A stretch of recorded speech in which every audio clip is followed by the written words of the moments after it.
करुणामयी कृपामयी लाडली की अहेतुकी दया से, दुलार से हमें भजन करने का मार्ग मिला है। सबसे बड़ी कृपा यही है। बड़े बड़े भगवत प्रेमी महापुरुषों ने अपने हृदय की अनुभव की बात कही कि यदि श्री भगवान तुम्हें सत्संग दे दे और तुम्हारी ये समझ में आ जाए कि नाम जप करना हमारे जीवन का परम लाभ है, तो फिर ये समझ लो कि भगवान के पास इससे कीमती वस्तु नहीं है जो आपको दे दे। यहां से लेकर के नीचे के 7 लोक, ऊपर के 7 लोक, ये सब भगवान की माया में संकल्प से बना हुआ है। इसमें कुछ भी स्थायी नहीं, सब परिवर्तनशील है। आ ब्रह्म स्तंभ पर्यंतम सर्वम मायामयम जगत, सत्यम सत्यम पुनः सत्यम हरिर्नामैव केवलम। सत्य है पुनः कहता हूं सत्य है, तो केवल हरिनाम भगवन नाम सत्य है। यदि नाम जपने की रुचि मिल गई, नाम में प्रीति हो गई, तो आप ऐसा समझो कि श्री भगवान के पास अब इससे कीमती वस्तु देने को नहीं है।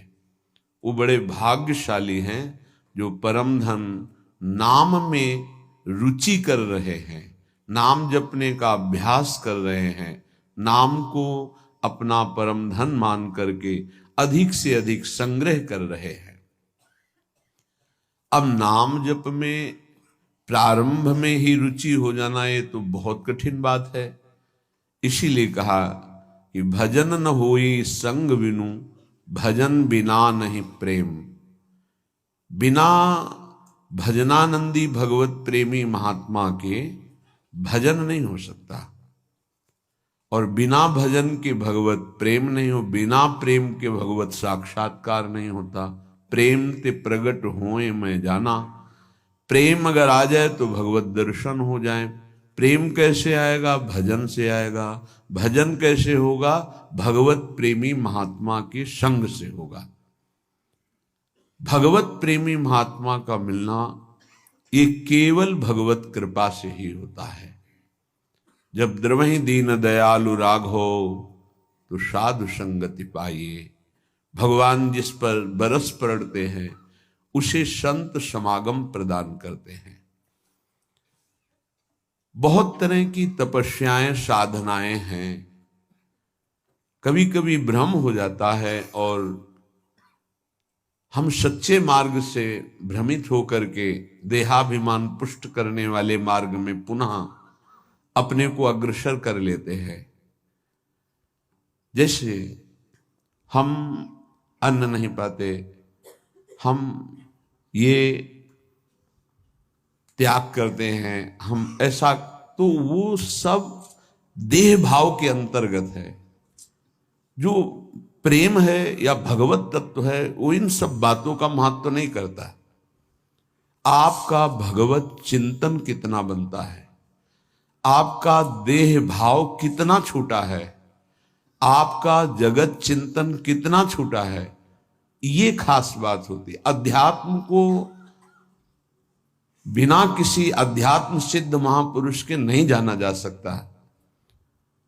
साधारण धर्म को बिना धर्मात्मा के नहीं जाना जा सकता।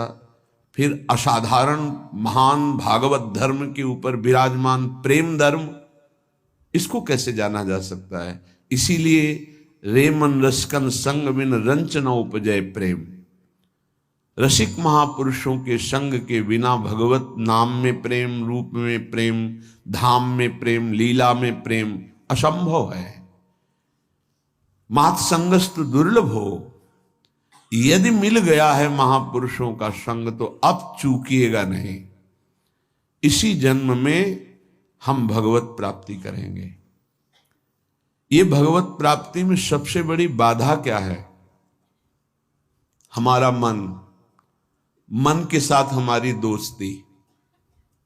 स्पष्ट समझ लीजिए, ये बहुत चिंतन करके अपने जीवन में फिर आपको बता रहे हैं। भगवत प्राप्ति में सबसे बड़ी बाधा क्या है? हमारा मन। मन का स्वरूप संकल्प विकल्प करके भोगों में फंसाना। मन से हमारी इतनी घनी दोस्ती हो गई है जन्म जन्मांतर से कि मन ने जो चाहा वो मेरी चाह है, यही बंधन है, यही बंधन, इसी को पकड़ना है। मन ने जो चाहा, मन चाहता क्या है? 5 ज्ञानेंद्रियों के द्वारा भोगे जाने वाले समस्त विषय, जितने त्रिभुवन में भोग हैं उन सबको 5 में स्थित कर दिया गया। शब्द, स्पर्श, रूप, रस, गंध, और 5 ज्ञानेंद्रियों के द्वारा इनको जाना जाता है, ज्ञान होता है इनका। और इन भोगों को भोगने के लिए मन संकल्प विकल्प बनाता है। मन को मैं मानकर, मन को अपना मानकर हमारी दुर्गति हो गई, हम बंधन से युक्त हो गए, दुख पर दुख भोगते चले जा रहे हैं। सुख की लालसा से सुख भोग क्रिया परिणाम भयानक दुख, इसका मूल मन। मन को सुधारना केवल इसकी मित्रता को हटा देने से होगा, दूसरा कोई उपाय नहीं है, ये आप अच्छे से समझ लीजिए। मन को यदि सुधारना है तो इससे दोस्ती हटानी पड़ेगी। बहुत कठिन है इससे दोस्ती छोड़ना। ये जो चाहता है वही मेरी चाह है, ऐसा हमें भ्रम हो गया है। ये अशांत तो हम अशांत, ये शांत तो हम शांत, ये भोगों में तो हमें चाहिए भोग, मैं भोगता। बड़ा विचित्र ये बंधन हो गया है। अगर समझ पा रहे हो, मन की दोस्ती, मन में तन्मयता, मन में अपनापन, यही हमारी मन की गुलामी का मुख्य कारण है, यही बंधन है। जब तक हम मन से दोस्ती नहीं हटा देंगे, मन में तदात्मता जो हो गई उसे नहीं हटाएंगे, अपनापन जो हो गया उसको नहीं हटाएंगे, तब तक इस पर शासन नहीं कर पाएंगे। जब तक मन को अधीन नहीं कर पाएंगे तब तक भजन नहीं हो सकता। भजन की बातें हो सकती हैं, फिर भजन की बातों से हम सम्मान चाहते हैं, रुपया चाहते हैं, नाना प्रकार के भोग चाहते हैं, मनोकामनाओं की पूर्ति चाहते हैं। वो इन के इन प्रकार फंसा के ही रखता है, वो मुक्त नहीं होने देता। इसीलिए शास्त्रों में कहा गया है, बंधन और मोक्ष का कारण तुम्हारा मन ही है। विषय चिंतन भोगों में लगा हुआ मन बंधन का कारण है, भगवत चिंतन प्रभु में लगा हुआ मन मोक्ष का कारण है। स्पष्ट वर्णन किया गया है। इसलिए धैर्य पूर्वक अंतर्मुख होकर के इस मन से दोस्ती हटा दीजिए। ये बिना सत्संग के आप इस युक्ति को नहीं जान पाएंगे।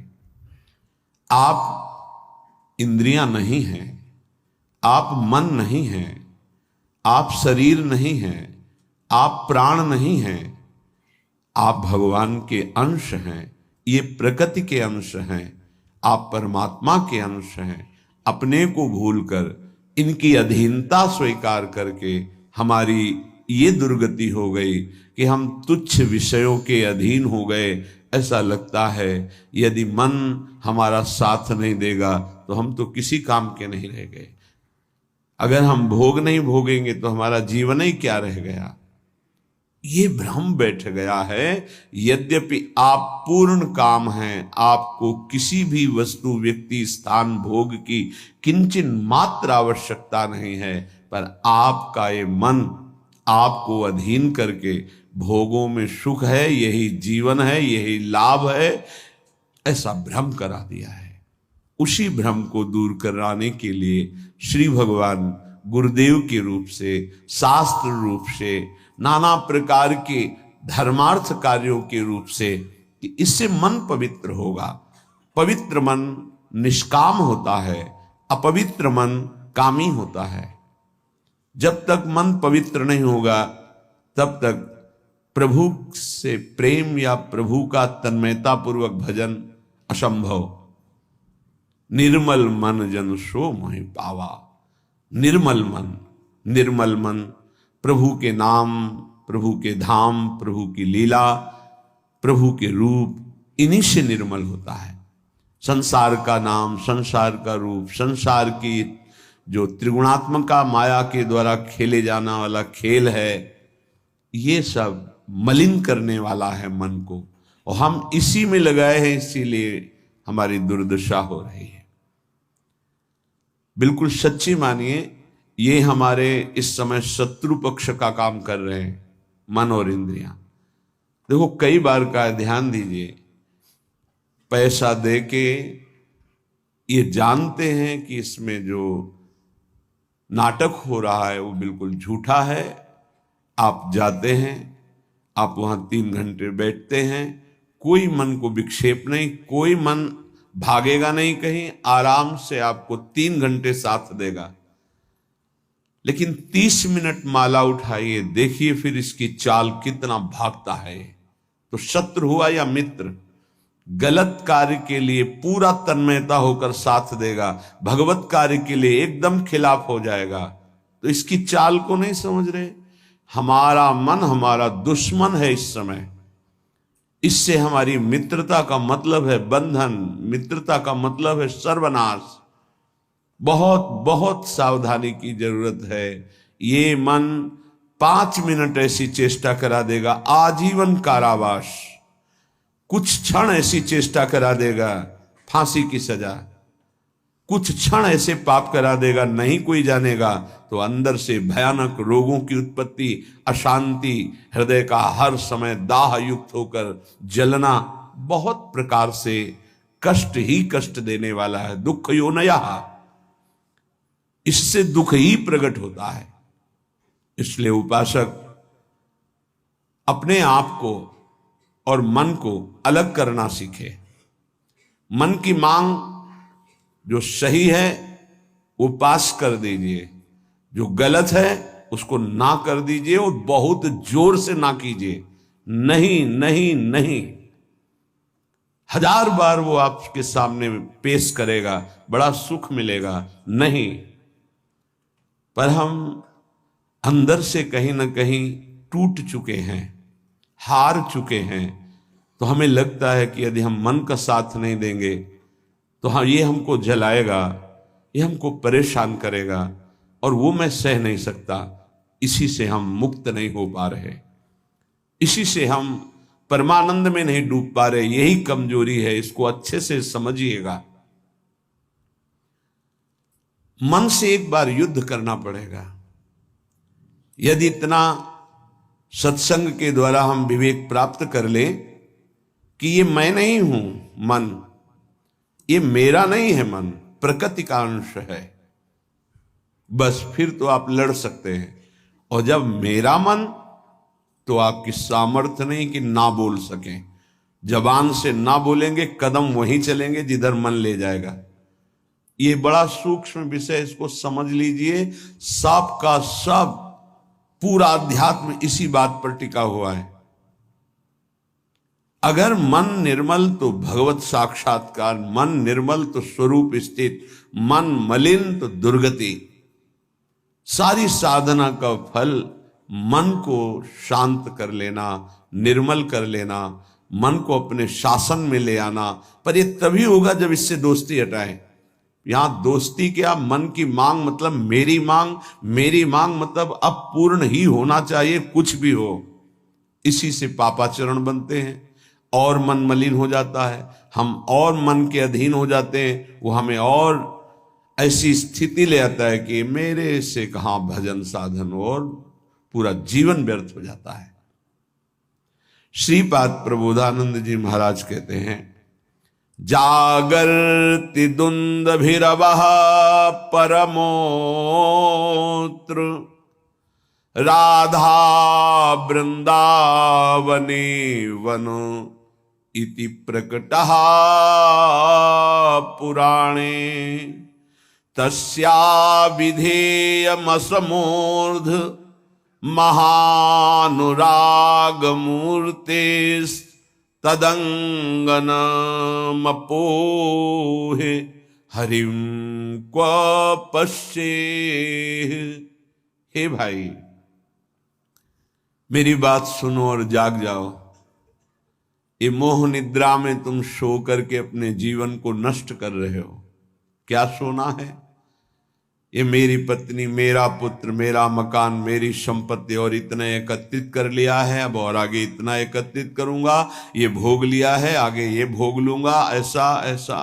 ये स्वप्न चल रहा है। मोह निशा सब सोवनिहारा, देखें स्वप्न अनेक प्रकारा। अब इस स्वप्न में इतना लंबा स्वप्न है कि हम ये जान ही नहीं पा रहे हैं कि हमको यहां से जाना है, कुछ नहीं ले जाना है। हम आए किस लिए हैं, कर क्या रहे हैं, करना क्या है, इसका समाधान ही नहीं हो पाया। बस चलता जा रहा है। दूसरे को दाह संस्कार करके शौक आता है, समझाता है दूसरों को, खुद नहीं समझता कि यही दशा मेरे शरीर की होने वाली है। फिर इसके बाद कोई नवीन शरीर मिलेगा जिसमें हम साधना नहीं कर सकते, जिसमें हम बंधन से मुक्त नहीं हो सकते। इसलिए जागो, प्रभु की प्राप्ति ही जगना है। जहां तुम्हारे हृदय में भाव आया कि मुझे इस जन्म में भगवत साक्षात्कार करना है, जीवन मुक्त होना है, जगना प्रारंभ हो गया। अगर ये चाह नहीं आई तो सो रहा है, चाहे कोई भी हो। 18 पुराण कंठस्थ हो, चारों वेद कंठस्थ हो, लेकिन लक्ष्य भगवत प्राप्ति नहीं है तो सोया हुआ है। जगा हुआ पुरुष वही माना जाता है। मोह का नाश होकर ज्ञान का प्रादुर्भाव हो जाना। होय विवेक मोह भ्रम भागा, तब सब विषय विलास विरागा। जगा हुआ पुरुष जिसके हृदय में बात आ गई है, मुझे स्वरूप स्थित होना है, भगवत प्रेम प्राप्त करना है, भगवान से मिलना है, पक्का इस जन्म में मिलना है भगवान से, ये बात आ गई, वो जगा हुआ पुरुष है। तो ये बात जान लो कि भगवान कहां मिलेंगे। श्रीपाद कहें, ये हम डंके की चोट से कहते हैं कि हमारी लाडली जू परम पावन वृंदावन धाम में अभी इसी क्षण लीला परायण है। राधा वृंदावने वन इति प्रकटः पुराणे, बहुत से शास्त्रों में ऐसा वर्णन, गर्ग संहिता देख लीजिए, पाताल खंड में ब्रह्म वैवर्त पुराण में बहुत सुंदर वर्णन है, जगह जगह वर्णन है। तो जहां हमारी किशोरी जू है वहीं प्रभु विराजमान है। अब सूक्ष्म विषय इसका, किशोरी जू प्रेम रूप है। जहां प्रेम है वहीं हरि है। प्रेम के बिना हरि का साक्षात्कार नहीं हो सकता।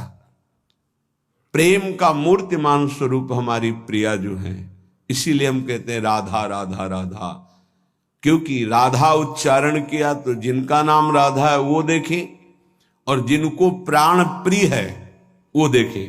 प्राण प्रिय है हरि को, हरि रसना राधा राधा रट, स्वयं हरि जो राधा राधा रटते हैं, और किशोरी जो प्रिया प्रीतम दोनों हमारी तरफ देखेंगे राधा उच्चारण से।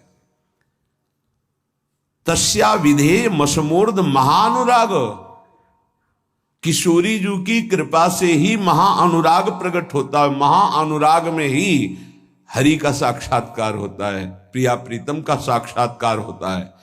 इसलिए अगर हमारे वाक्य को आप समझ पा रहे हो, श्रीपाद कह रहे हैं, तो आप वृंदावन का आश्रय ले लीजिए। अगर अखंड वास नहीं प्राप्त हो पा रहा तो आश्रय ले लीजिए, रजरानी का सेवन कीजिए, धाम आइए, बार बार यहां दर्शन कीजिए, प्रदक्षिणा परिक्रमा कीजिए, बैठकर एकांत में नाम जप कीजिए। बहुत बड़ा प्रभाव धाम में जो भजन करता है तो बहुत कई गुना बढ़ करके उसको लाभ मिलता है। इसलिए यहां बहुत जल्दी भगवत प्राप्ति होती है। मथुरा में 6 महीने में भगवत साक्षात्कार कर लिया ध्रुव जी ने, देखो 6 महीने भी बहुत होते हैं। अगर व्याकुलता बढ़ जाए, तन्मयता हो जाए, तो 6 मिनट में भगवान साक्षात्कार करा दें। वो बहुत कृपालु है। मिलन्ति चिंता मणिकोटि कोट्यः। अब ये बात समझनी है। स्वयं बहिर्दृष्टिमुपैति वा हरिः तथापि वृंदावन धूलि धूसरम न देहमन्यत्र कदापि आतुमे। एक तरफ हरि है, एक तरफ करोड़ करोड़ प्रकार के सब भोग सामग्री, महान रत्न, रुपया, पैसा, सोना, चांदी, सब वैभव है। अब अगर पूछा जाए मन से कि किधर कदम बढ़ाओगे, तो इधर ही कदम बढ़ेगा, हरि की तरफ नहीं। बातें केवल हरि की होंगी, हरि की तरफ कदम नहीं। बहुत विचित्र माया है, बहुत विचित्र माया। देखो ना, मन समझा रहा है अभी भोग लो, हरि तो आगे मिल ही जाएंगे। आगे कब कब आगे मिल जाएंगे? कितने दिन की आयु है? हमारा मन हमको गलत सलाह देकर हृदय को अपवित्र करता रहता है, हम राजी बने रहते हैं। बड़ा धोखा हो रहा है, हम अपने साथ धोखा कर रहे हैं। पक्का समझो, केवल हरि प्राप्ति के लिए हम यहां आए हैं। अनंत जन्मों से भटक रहे हैं, अनंत जन्मों से। न जाने किस किस लोक में, किस किस योनियों में कितना कितना कष्ट, वो सब भोग के आए हैं। माया ने सब विस्मृत कर दिया है। अब लगता है देखा जाएगा जो होगा। अरे देखने लायक नहीं रहोगे। ऐसा कष्टप्रद जीवन होता है कि कोई उपाय नहीं है। अन्य योनियों में कोई उपाय नहीं है। बहुत कष्टप्रद जीवन। देखो ना, जीवों के साथ कैसा बर्ताव कर रहे हैं मनुष्य शरीर धारण करके। पता नहीं उनको कि यही दुर्गति उनकी होनी है। जीवित ऐसे जैसे पकोड़े तले जा रहे हैं, ऐसे जीवों को, ऐसे उनके, वो भी जीव हैं, वो हम ही तुम हैं, कर्म के अनुसार वो बन गए। क्या बर्ताव हो रहा है? वैसे भी जंगल में नाना प्रकार के कष्ट अन्य जीवों को प्राप्त होते हैं। अगर कांटा लग गया तो आप निकाल सकते हो, वो नहीं निकाल सकते। एकमात्र मानव देह है जिससे आप इस माया प्रपंच से मुक्त हो सकते हैं। यहां आना बुरा नहीं है, लेकिन कर्म बंधनों से आना बुरा है। जैसे जेल में दोनों रहते हैं, जेलर भी और कैदी भी। कैदी बन करके रहना ठीक नहीं। जेलर वहीं रहता है, उसको कोई बंधन थोड़ी। ऐसे ही कारक महापुरुष के रूप में जगत में आना बड़ा सुखद है। भगवान का यश गान करते हुए भगवत भाव में स्थित, भगवत स्वरूप में स्थित लाखों बार भेजे प्रभु, कोई परेशानी नहीं। ये जो कर्म बंधन से युक्त होकर आना है, इसे मिटाना है। ये संसार तब तक दुखद है जब तक भोग वासना है। भोग वासना हटी की परमानंद ही है दसों दिशाओं में, क्योंकि वही साक्षात आनंद मूर्ति भगवान ही सब रूपों में। मत्ता पर तरम नान्यत किंचिदस्ति धनंजय, किंचन मात्र मेरे सिवा कोई नहीं है। वही परमानंद प्रभु विराजमान है। आपकी कसौटी है मिलत चिंतामणि कोटि कोट्यः स्वयं बहिर्दृष्टि मुपैति वा हरि। एक तरफ हरि है, एक तरफ नाना प्रकार के रत्न भोग सामग्री हैं। तुम्हारा मन उधर आकर्षित होगा, लेकिन तुम्हें उधर नहीं जाना, हरि की तरफ बढ़ाना है कदम। यहां तो बहुत छोटा स्तर गिरा हुआ है हमारी साधना का। अगर हमारे मनोनुकूल भोजन मिल गया तो प्रभु को भूल जाएंगे और उसका स्वाद लेने में हम समय अपना नष्ट कर देंगे। एक रसेंद्री का विषय, ऐसे हर इंद्री का विषय आप देख लीजिए। आपके मनोनुकूल कोई गाना, कोई नाटक, कोई सिनेमा, कोई आप देख लीजिए, प्रभु को भूल जाएंगे आप उस समय, और उस पे आपका मन तन्मय हो जाएगा। कितनी छोटी गिरी हुई स्थिति है। त्रिभुवन का कोई भी आकर्षण हमारा नाम न छुटवा पावे, भगवत स्मृति न छुटवा पावे, तब तो साधना मानी जाएगी। बिल्कुल सावधान। श्रीधाम वृंदावन का जो वास है, आश्रय है, ये बहुत जोर का है। आश्रय से ही भगवत प्राप्ति हो जाएगी। अगर दृढ़ निष्ठा आ जाए, कोटि कोटि चिंतामणि रत्न आदि आपको प्राप्त हो, तो भी तुम आश्रय मत छोड़ना प्रभु का, वृंदावन का, धाम का। पहली बात तो ये भगवद आश्रय कहीं भी रहोगे तो ये धाम आपको अपनी महिमा प्रकाशित कर देगा। कहीं भी आश्रय पक्का होना चाहिए। आश्रित हृदय वृंदावन का कैसा होता है कि जहां उसको अपने व्यवहार कार्य से फुर्सत मिली, भागा। जैसे कोई अपने घर को भागता है छुट्टी मिलने पर, ऐसे श्रीधाम भाग के आया। उससे कोई कहे अमुक जगह चलो, बहुत सुंदर वहां शोभा है प्रकृति की, वो नहीं जाएगा। नहीं नहीं, हमारा तो जीवन वृंदावन है, प्राण वृंदावन है, सर्वस्व वृंदावन है। वो बस भाग के वृंदावन, ये है वृंदावन का आश्रय। एक दिन का भी समय मिला तो कहीं नहीं, भागा वृंदावन की तरफ। एक बार बिहारी जी की दंडवत, एक बार वृंदावन की परिक्रमा की, फिर चला गया। आश्रय तत्व अगर